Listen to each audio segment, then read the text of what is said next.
Дарагія бацькі хросныя, паважаныя парафіяне і слухачы нядзельнай пропаведзі. Заканчваецца звычайны перыяд у літургічным годзе касцёла, хутка распачнецца Вялікі пост. Часамі мне так здаецца, што католікі, хрысціяне, бяручы на Вялікі пост розныя пастановы, з усімі не спраўляюцца.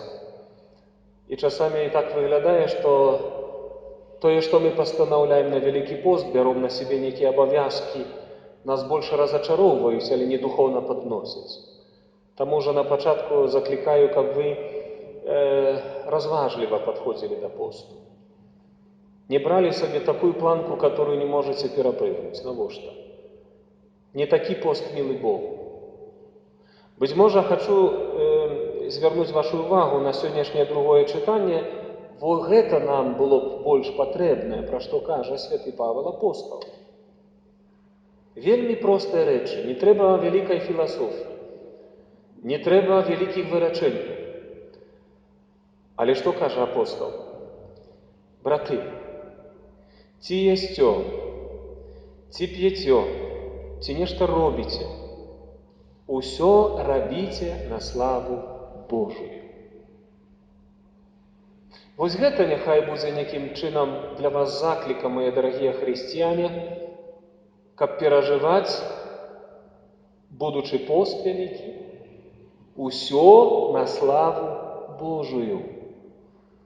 Старацца жыць у Божай любові, старацца думаць больш пра Господа, старацца сапраўды больш маліцца, рабіць крокі ў храм, адчыняць Слова Божие, Біблію адкрываць, браць у рукі ружанец, знаходзіць час на размову паміж сабою, у сужанстве, у сям'і.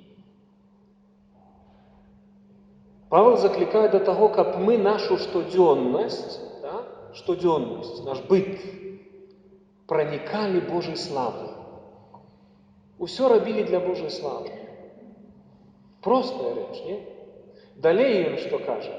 Не будзьце прычынай упадку ні для юдэяў, ні для грэкаў, ні для касцёла Божага, не для атэістаў, не для камуністаў, не для матэрыялістаў, не для безбожнікаў. Не будзьце прычынай упадку, прычынай саблазна, згаршэння. То есть давайце добры прыклад. Не такі пост мілы Богу мы пачуем з вуснаў прарокаў на пачатку Вялікага посту. Не такі пост мілы Пану, што мы там смутныя ходзім, нейкія практыкі, там голову попелам пасыпалі, не? Прастата і любоў, шчырасць і праведнасць. Усё на славу Божую. Нават паглядзіце, святы Павел кажа, ці ясцё, ці п'яцё, рабіце на славу Божию. От подумайце, дарагія хрысціяне, які працэнт веруючых людзей,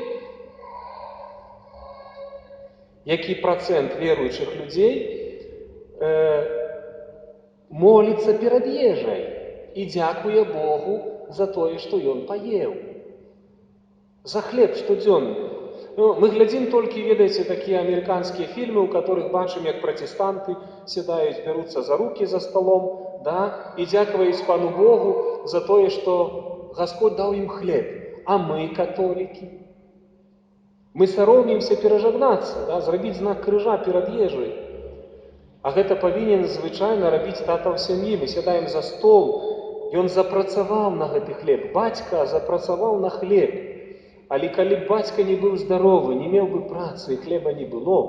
І для веруючага чалавека это знак таго, што Гасподь благаслаўляе маю працу, бо ўспомніце, што сказана ў Бібліі. Цяжка будзеш працаваць на хлеб штодзённы. Такія наступствы граху першароднага. Мужчына цяжка працуе на хлеб. І трэба гэта заўважаць. Для веруючага чалавека это вельмі важна. Сядаем за стол, Отца і Сына і Духа Святого. Гасподь, дзякуй Табе за хлеб на стале. Звычайная рэч, але які працэнт людзей у нас моліцца і дзякуе Богу на славу Божию за то, што ў нас ёсць ежа. Мы саромімся простых рэчаў. А дзеці на нас глядзяць. І дзеці растуць. Это адзін з маленькіх прыкладаў. Мае дарагія бацькі, якія сёння прыносіце дзетак.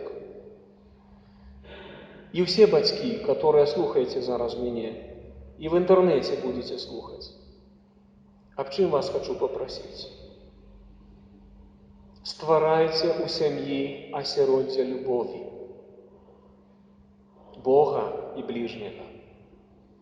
Калі гэтага няма ў нашых сем'ях, у хрысціянскіх сем'ях, то аб якім будучым мы можам марыць? Калі звычайных адносін паміж дзецьмі і бацькамі няма, калі звычайнай любові, мацярынскай, бацькоўскай няма да дзяцей, калі ў доме ў нас агрэсія, вульгарнасць, п'янства, злосць, ненавісць, то нашыя дзеці растуць духоўнымі інвалідамі. Мы думаем пра некія вялікія пастановы ў посце. Не надо пра іх думаць, не трэба. Жывіце ў любові, жывіце ў цярпелівасці, создавайце асяроддзе любві. Вось што Богу угодна. Я сёння на 11 таксама служыў святую імшу і казаў, бо там больш сем'я ў нас было. Паглядзіце, як у нас тата прыходзіць з работы. Злы, нервовы, устаўшы. Чым ён займаецца? Альбо падае ў ложак, знемогшы такі, да? Альбо сядае за стол і маўчыць, таму што ён злы. І не падхадзіце. І дзеці толькі глянулі на парог, як тата ўвайшоў у хату, і па норах, шух, і пахаваліся, бо бацька прыйшоў у хату. І сядзяць, як мышы, і не вылазяць, таму што бацька прыйшоў у хату, а як павінна быць. Тата вяртаецца з працы дадому, а дзеці стаяць на парозе і ўжо на шыю яму вешаецца: татачка прыйшоў, папулік, прывітанне. Які працэнт у нас у сем'ях так ёсць? Ці вас дзеці чакаюць дома? Ці яны разумеюць, што прыйдзе тата і прытуліць іх, бо яны цэлы дзень уже соскучыліся па тату? Простыя рэчы, которых у нас няма. А пра што мы кажам? Пра якія вялікую будучыню мы можам марыць, калі нашай сем'і духоўна скалечаны, калі там інвалідства духоўнае? Не будьце прычынай упадку для нікога, кажа святы Павел апостол. А ў другім выпадку ён кажа: бацькі, не раздражняйце сваіх дзяцей. Трэба, каб дзеці хацелі ісці дадому са школы, каб яны вярталіся, а не бадзяліся па вуліцах з телефонам у руках, таму што ім больш цікава прабыць поза домам, таму што дома няма любві, таму што у дома няма атмасферы спакойствия. Вы ніколі не думалі, чаму происходзіць так у нашых сем'ях, што калі заканчваюць сярэднюю школу, ідуць дзеці вучыцца, выязджаюць у Мінск, у Віцебск, у Полацк, там, у іншыя гарады. Вось. Яны часамі, месяцамі не хочуць прыязджаць дадому. Не думалі ніколі пра гэта? Таму што ў нашых сем'ях няма любові, ў нашых сем'ях няма атмасферы цеплыні. Дзеці ўцікаюць з дому. А чаму так? Мы дзяцей не учым ні жертвеннасці, ні любові, ні малітвы. Разумееце, там пустота. У наших сем'ях пустота. Вот нават сённяшні дзень мы глядзім, да, вот мароз вроде, мароз там сёння не зусім вялікі, але бацькі прынеслі да хросту дзяцей, да, сваіх, не пабаяліся. Але ці вы будзеце іх вадзіць потым? Бо на 11 часов я глядзеў, дзеці, которые павінны да святой камуніі прыступаць, іх няма ў храме, потому што бацькі баяцца: холодно, холодно. А дзеці бадзяюцца па вуліцах, ім не холодно.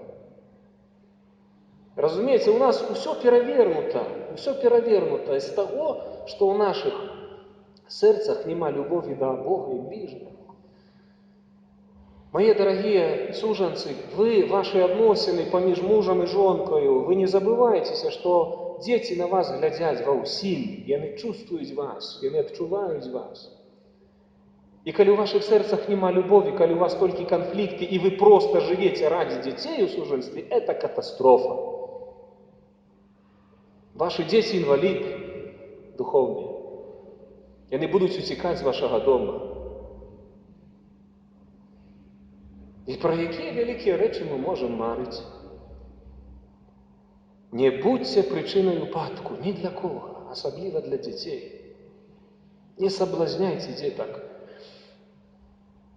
Іншы прыклад, который падаю зараз, атмасфера, светскае жыццё. Мы ж веруючыя людзі, пачынаецца Вялікі пост. Выразна наказана, у часе посту нема забаваў гучных, нема. І каталік не павінен удзельнічаць у публічных забавах, не павінен. А ў нас, ведаеце, аўтарытэт там дырэктара, сябра, там швагра, яшчэ каго-нибудь важнейшы, чым аўтарытэт Бога. А дзе павага, дзе твоё дастоинство, дзе твоя вера? В конце концов, і калі ты на 40 дзён не можаш адмовіцца ад танцаў, гулянак, п'янак і іншых рэчаў. Святы Павел кажа, ўсё, што робіце, ці ясцё, ці п'еце на славу Божую, а если ёсць пост, то якая слава Божая ў гэтым? Чаму вы трымаецеся мнения людскога? А на суд Божий пойдете, мои хорошие, не перед швагром, не перед другом, не перед женой, не перед мамой, не перед татой даже, перед Господом. Вот простые рэчы. Таму, мои хорошие, вельмі важна, каб мы перадусім, недалёка ідучы, недалёка марачы, але ў сваім асяроддзі, ў сваім доме, в сваёй сям'і стваралі атмасферу любві, прабачэння, цярпелівасці, ахвярнасці. Я разумею, што вам цяжка. Я ведаю, як вы цяжка запрацоўваеце эту капейку. Я ведаю, як вы, мужчыны, цяжка зарабляеце, каб прынесці гэты кусок хлеба дадому. Але если ты положишь хлеб на стол и даже чорную икру поставишь на стол, а у твоим сердце будет злость, агрессия, ненависть, этот хлеб станет камнем для твоих детей. И горькой будет икра, если не будет любви. Мы, христиане, мы не можем поддаться духу этого мира. Не дайте обмануть злому духу на материальных благах. Не шукайте непотребной комфортности во всем. Не шукайте. Это нищить сердце. Это остывая душу человека. Гроши – это смеси дьявола, коли их неразумно уживать. Поэтому сердце свое, мои дорогие, тримайте близко Господа. И любовь. Это то, что Божие, это то, что дает жизнь, это то, что благословляет детей, это то, что дает будущему и поколениям наступным. Вот эту атмосферу створайте, мои хорошие, створайте в наших семьях. Аминь.